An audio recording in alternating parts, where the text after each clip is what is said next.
Thank you so much for this kind invitation. It's not the paragraph that I sent you, it's much better. Thank you. Thank you very much. So, yes, and ladies and gentlemen, dear colleagues, new friends, let me begin with expressing my deep gratitude to the organizers of this forum and our generous hosts here in Scotland. Scotland, the nation known not only for its striking landscapes, but for its strong democratic traditions, social progress, and tireless pursuit of justice and equality. It's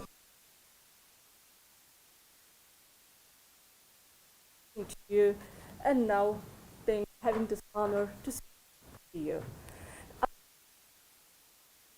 Thought and the message that was presented by my previous speakers from Cyprus and Lithuania a little bit.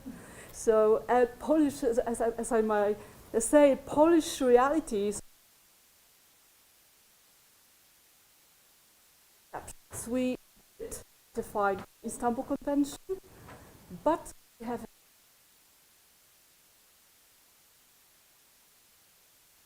But I will speak about later too. So,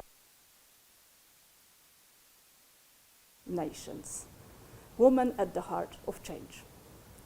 As a member of the Polish Parliament, I speak to you today not only as a policymaker, but as an activist, a feminist, and a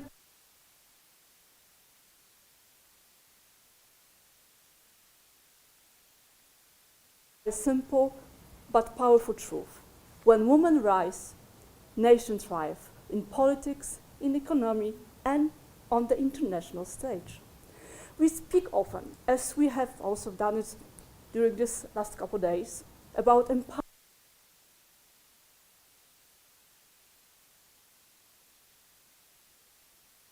And we must also speak of and leadership. True empowerment means women not only have a seat at the table, but a real voice in shaping what's on the agenda. It means that we are not just included, but heard, that we're not just visible, but impactful. We all see this clearly in our countries and communities. In Poland, women have been at the forefront of recent social movements, from the streets of Warsaw, Poznań, Wrocław, Krakow, but also other together to defend reproductive rights, women's rights, human dignity. I happen to be one of the organizers of the Black protests in Poland, in my hometown. Black protest was mass mobilization of Polish women in response to attempt to total abortion ban 2016. We march in black to symbolize mourning for our rights, our body autonomy, and our freedom. That protest sparked one of the largest, if not the largest, wave of civic engagement in modern Polish history. It gave birth to a generation of women activists, students, mothers, and grandmothers, women who had never protested before. Those demonstrations stopped the legislation at the time, shifted the nation conversation, and resulted in the political change. It also gave birth to the new generation of women politicians, as myself. This is the power of grassroots feminism.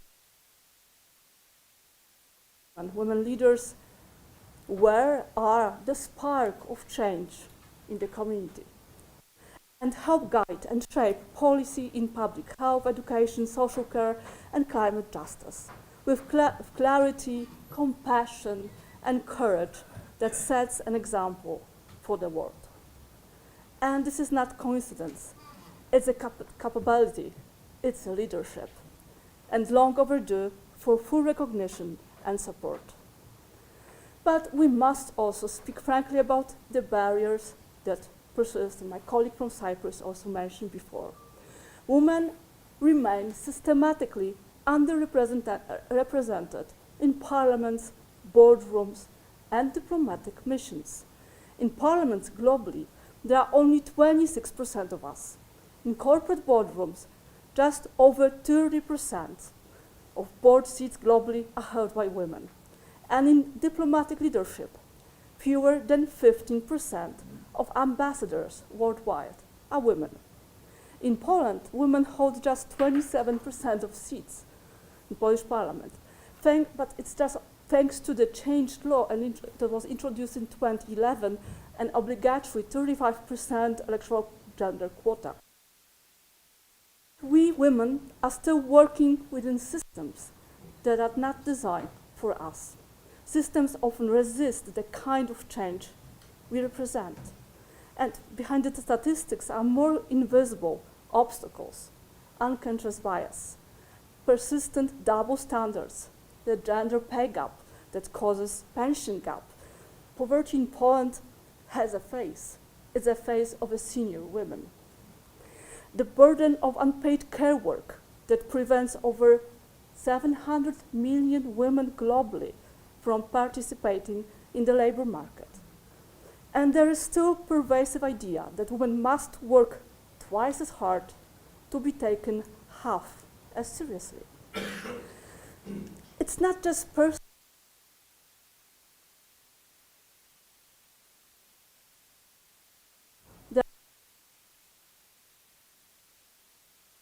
And economies.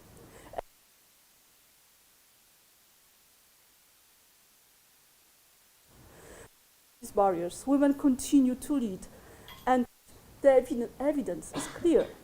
When women are in positions of power, outcomes improve. Example, the COVID pandemic.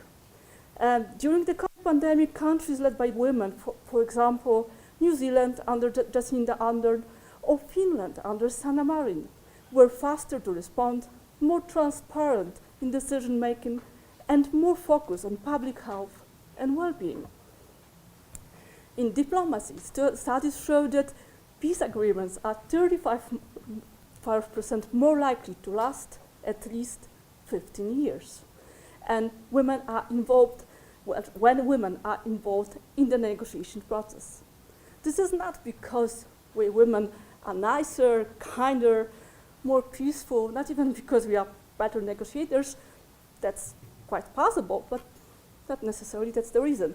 It's because we bring to the table the full picture. We bring the voices of communities. We understand the real-life consequences of policy, the consequences for our families, for our children, for caregivers, for the one vulnerable. When women are at the table, the conversation changes. So does the outcome. We are simply the game changers. Gender equality isn't just a women issue. It's a democratic issue, human rights issue, an economic imperative. It's a question of effective governance, economic growth, sustainable peace. So what must we do? Invest in the next generation. We must invest in girls and young women. Education, leadership training, mentorship. Let them see women in power, not as an exception, but as a rule, as a norm. Change systems, not just faces.